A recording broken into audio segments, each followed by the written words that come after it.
You guys use a lot of VAs. Can you talk to people? Can you talk to the audience about how you do it? Because one of the things that I see here and there on the free up marketplace is you get people who say, oh, I want to hire a $5 an hour VA. I want them to source products, but the only directions that they give them is go find me profitable products. There's no system. There's no process behind it. How important is it to have that process, and how are you utilizing VAs in your business? No, we utilize VAs for all those types of tasks. Like we utilize VAs for account management, customer service.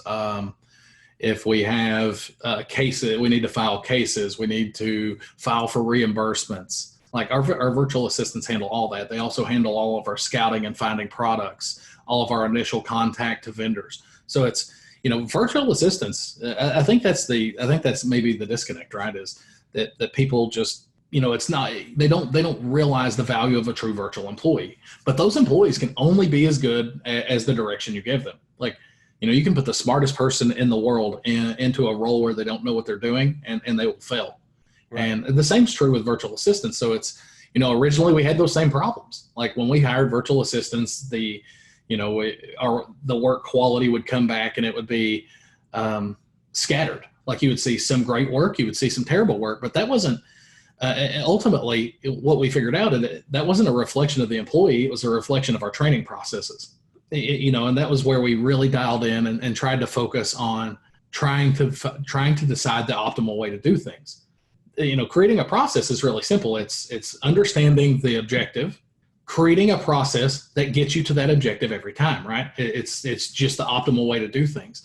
So once we started doing that, we started focusing our training around, this is the one way I want you to do it. I want you to do it like this every single time. And we had that process literally spelled out step by step. We included a video of us doing that process.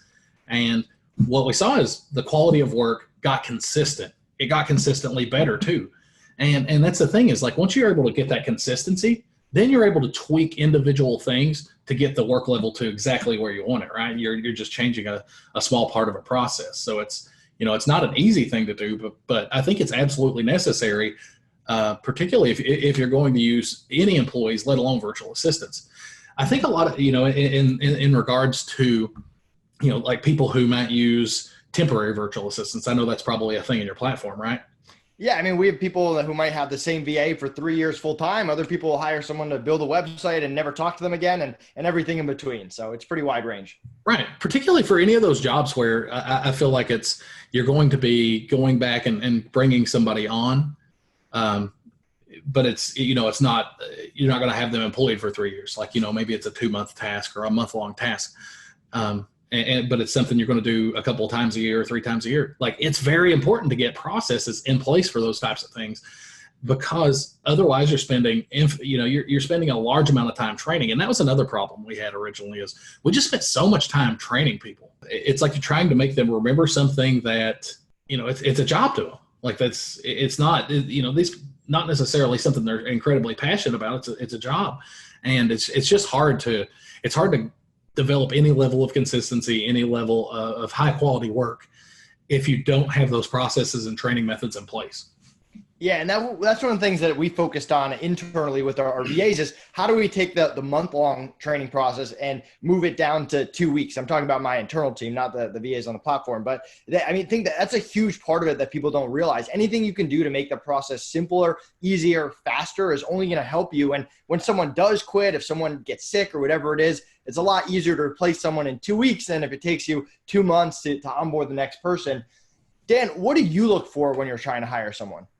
Oh, it's for us. It is literally that we look for intelligent people who are excited about working, and from there, I feel like if you have the right processes and training methods in place, like you can train them.